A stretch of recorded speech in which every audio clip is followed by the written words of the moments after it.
नमस्कार दोस्तों, आज मैं आपको चैत्र नवरात्रि के प्रथम दिन प्रथम अध्याय की कथा सुनाने जा रही हूँ। प्रेम से बोले दुर्गा मैया की जय हो।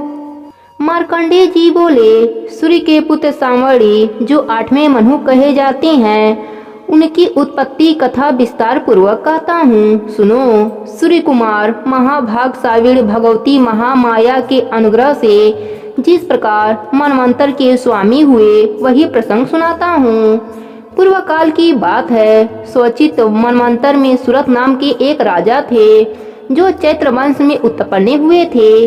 उनका समस्त भूमंडल पर अधिकार था। वे प्रजा का अपने औरत पुत्रों की भांति धर्म पूर्वक पालन करते थे। तो भी उस समय कोलाविंगनिसी नाम के क्षत्रिय उनके शत्रु हो गए। राजा सूरत की दंड नीति बड़ी प्रबल थी।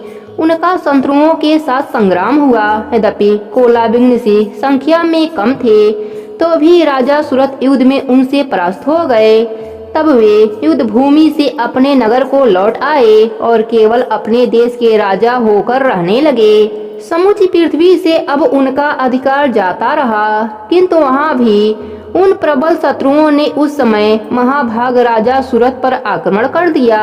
राजा का बल क्षीण होता चला था, इसलिए उनके दुष्ट बलवान एवं दुरात्मा मंत्रियों ने वहां उनकी राजधानी में भी राजकीय सेना और खजाने को हथिया लिया।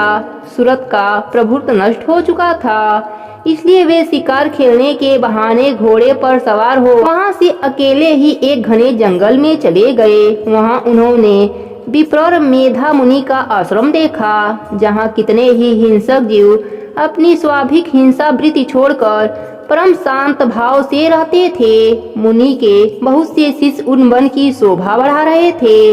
वहां जाने पर मुनि ने उनका सत्कार किया और वे उस मुनि श्रेष्ठ के आश्रम पर इधर उधर विचरते हुए कुछ काल तक रहे।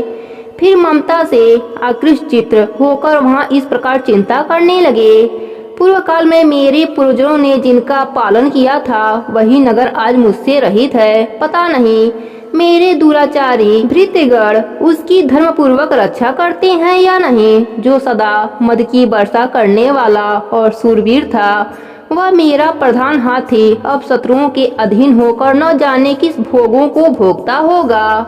जो लोग मेरी कृपा धन और भोजन पाने से सदा मेरे पीछे पीछे चलते थे, वे निश्चय ही अब दूसरे राजाओं का अनुसरण करते होंगे।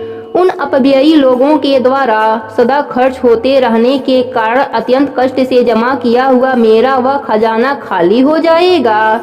ये तथा भी कई बातें राजा सूरत निरंतर सोचते रहते थे।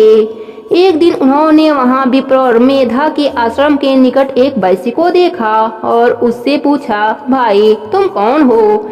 यहाँ तुम्हारे आने का क्या कारण है? तुम क्यों शोकग्रस्त और अनमने से दिखाई देते हो? राजा सूरत का यह प्रेम पूर्वक कहा हुआ वचन सुनकर वैश्य ने विनत भाव से उन्हें प्रणाम करके कहा, राजन, मैं धनियों के कुल में उत्पन्न हुआ एक वैश्य हूँ। मेरा नाम समाधि है। मेरे दुष्ट स्त्री पुत्रों ने धन के लोभ से मुझे घर से बाहर निकाल दिया है। मैं इस समय धन, स्त्री और पुत्रों से वंचित हूँ। मेरे विश्वनीय बंधुओं ने मेरा ही धन लेकर मुझे दूर किया है, इसलिए दुखी होकर मैं वन में चला आया हूँ। यहाँ रहकर मैं इस बात को नहीं जानता कि मेरे पुत्रों की, स्त्री की और स्वजनों की कुशल है या नहीं। इस समय मेरे घर में वे कुशल से रहते हैं अथवा उन्हें कोई कष्ट है। वे मेरे पुत्र कैसे हैं? क्या वे सदाचारी हैं अथवा दुराचारी हो गए हैं? राजा ने पूछा, जिन लोभी स्त्री पुरुष आदि ने धन के कारण तुम्हें घर से निकाल दिया, उनके प्रति तुम्हारे चित्त में इतना स्नेह का बंधन क्यों है? वैसे बोला, आप मेरे विषय में जैसी बात करते हैं वे सब ठीक है, किंतु क्या करूं, मेरा मन निष्ठुरता नहीं धारण करता। जिन्होंने धन के लोभ में पड़कर पिता के प्रति स्नेह, पति के प्रति प्रेम तथा आत्मजन के प्रति अनुराग को तिलांजलि दे दिया, मुझे घर से निकाल दिया है, उन्हीं के प्रति मेरे हृदय में इतना स्नेह है। महामते, गुणहीन बंधुओं के प्रति भी जो मेरा चित्त इस समय प्रेम मग्न हो रहा है, यह क्या है? इस बात को मैं जानकर भी नहीं जान पाता।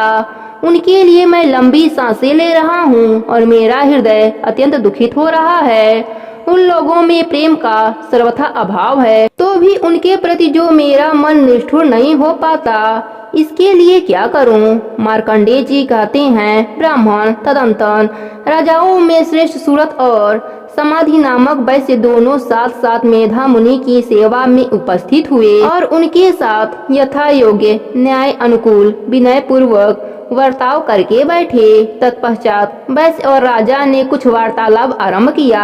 राजा ने कहा, भगवान, मैं आपसे एक बात पूछना चाहता हूँ, उसे बताइए। मेरे चित्त अपने अधीन न होने के कारण यह बात मेरे मन को बहुत दुखी देता है। जो राज मेरे हाथ से चला गया है, उसमें और उसके संपूर्ण अंगों में मेरी ममता बनी हुई है। मुनि श्रेष्ठ, यह जानते हुए भी कि वह मेरा नहीं है, अज्ञानी की बात मुझे उसके लिए दुख होता है। यह क्या है? इधर यह वैश्य भी घर से अपमानित होकर आया है। इसके पुत्र स्त्री और भृत्यों ने इसे छोड़ दिया है, स्वजनों ने भी इसका परित्याग कर दिया है, तो भी यह उनके प्रति अत्यंत हार्दिक स्नेह रखता है। इस प्रकार यह तथा मैं दोनों ही बहुत दुखी हैं। जिसमें प्रत्यक्ष दोष देखा गया है, उस विषय के लिए भी हमारे मन में ममता जनित आकर्षक पैदा हो रहा है। महाभाग, हम दोनों समझदार हैं, तो भी हम में जो मोह पैदा हुआ है वह क्या है? विवेक सुनिए, पुरुष की भांति मुझ में और इसमें भी यह मूर्खता प्रत्यक्ष दिखाई देती है। ऋषि बोले, महाभाग, विषय मार्ग का ज्ञान सब जीवों को है, इसी प्रकार विषय भी सबके लिए अलग अलग है। कुछ प्राणी दिन में नहीं देखते और दूसरे रात में नहीं देखते, तथा कुछ जीव ऐसे हैं जो दिन और रात्रि में भी बराबर ही देखते हैं। यह ठीक है कि मनुष्य समझदार होते हैं, किंतु केवल वे ही ऐसे नहीं होते। पशु पक्षी और मृग आदि सभी प्राणी समझदार होते हैं। मनुष्यों की समझ भी वैसे ही होती है जैसी उन मृग और पक्षियों की होती है, तथा जैसी मनुष्यों की होती है वैसे ही उन मृग पक्षी आदि की भी होती है। यह तथा अन्य बातें भी प्रायः दोनों में समान है। समझ लेने पर भी इन पक्षियों को तो देखो, यह स्वयं भूख से पीड़ित होते हुए भी मोहवश बच्चों की चोंच में कितने चाव से अन्न के दाने डालते हैं। नरश्रेष्ठ, क्या तुम नहीं देखते कि यह मनुष्य समझदार होते हुए भी लोभवश अपने किए हुए उपकार का बदला पाने के लिए पुत्रों की अभिलाषा करते हैं? यद्यपि उन सब में समझ की कमी नहीं है, तथापि वे संसार की स्थिति जन्म मरण की परंपरा बनाए रखने वाले भगवती महामाया के प्रभाव द्वारा ममतामय भंवर से युक्त मोह के गहरे गर्त में गिराए गए हैं। इसलिए इसमें आश्चर्य नहीं करना चाहिए। जगदीश्वर भगवान विष्णु की योग निद्रा रूपा जो भगवती महामाया है, उन्हीं से यह जगत मोहित हो रहा है। वे भगवती महामाया देवी ज्ञानियों के भी चित्त को बलपूर्वक खींचकर मोह में डाल देती हैं। वे ही इस संपूर्ण चराचर जगत की सृष्टि करता हैं।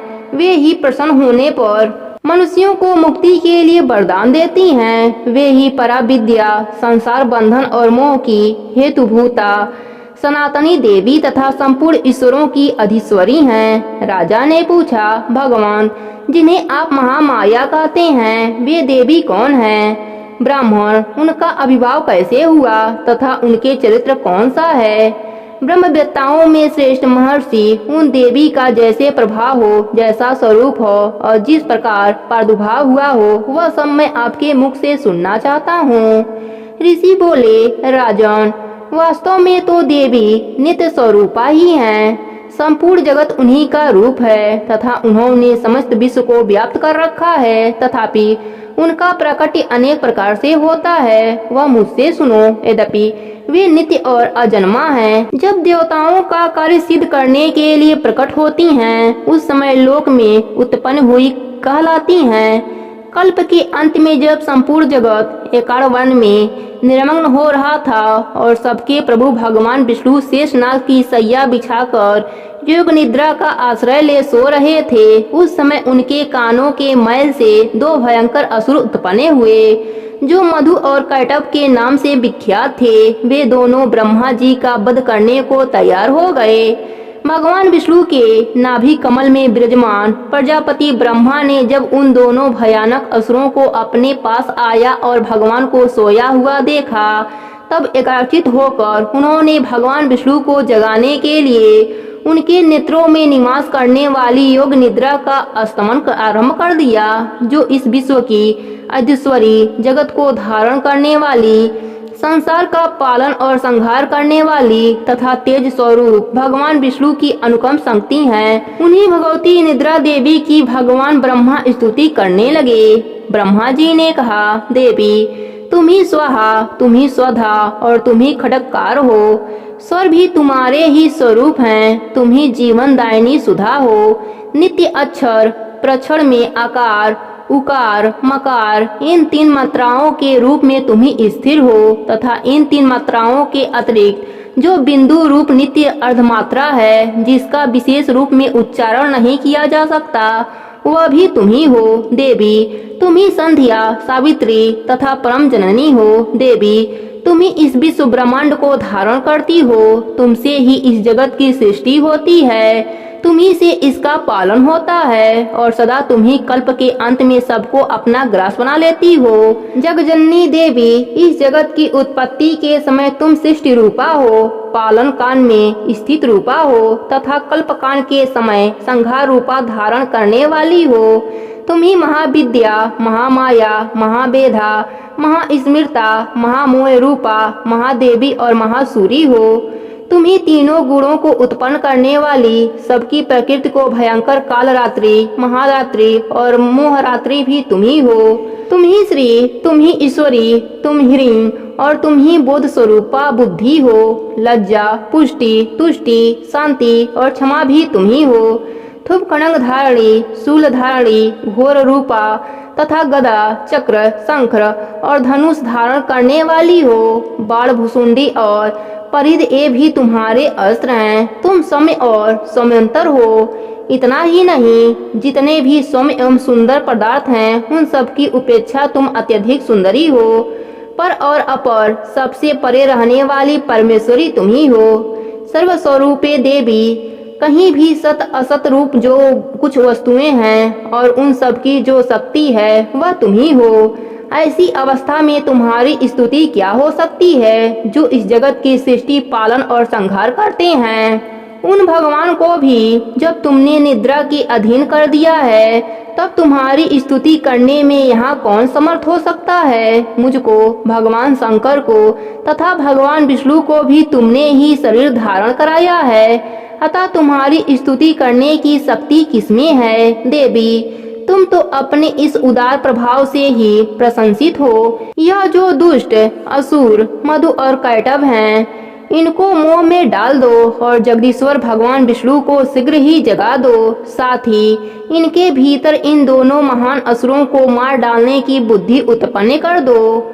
ऋषि कहते हैं, राजन, जब ब्रह्मा जी ने वहाँ मधु और कैटभ को मारने के उद्देश्य से भगवान विष्णु को जगाने के लिए तमोगुण की अधिष्ठात्री देवी योग निद्रा की इस प्रकार स्तुति की, तब वे भगवान के नेत्र, मुख, नासिका, बाहु, हृदय और वक्ष स्थल से निकलकर अव्यजन्मा ब्रह्मा जी की दृष्टि के समक्ष खड़ी हो गईं। योग निद्रा से मुक्त होने पर जगत के स्वामी भगवान जनार्दन जाग गए। फिर उन्होंने उन दोनों असुरों को देखा।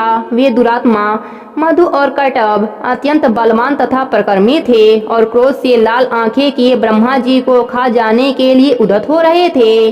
तब भगवान श्री हरि ने उठकर उन दोनों के साथ 5000 वर्षों तक केवल बाहु युद्ध किया। वे दोनों भी अत्यंत बल के कारण उन्मत्त हो रहे थे।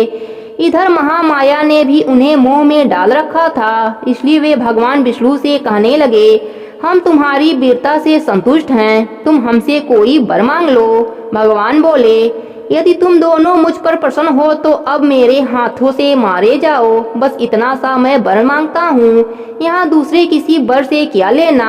ऋषि कहते हैं, इस प्रकार धोखे में आ जाने पर तब उन्होंने संपूर्ण जगत में जल ही जल देखा। तब कमल नयन भगवान से कहा, जहाँ पृथ्वी जल में डूबी हुई न हो, जहाँ सूखा स्थान हो, वहीं हमारा वध करो। ऋषि कहते हैं, तब तथास्तु कहकर शंख चक्र और गदा धारण करने वाले भगवान ने उन दोनों के मस्तक पर अपनी जंघा रखकर चक्र से काट डाला। इस प्रकार यह देवी महामाया ब्रह्मा जी की स्तुति करने पर स्वयं प्रकट हुई थीं। अब पुनः तुमसे उनके प्रभाव का वर्णन करता हूँ, सुनो। यहीं पर प्रथम अध्याय की कथा समाप्त होती है। प्रेम से बोलिए दुर्गा मैया की जय हो।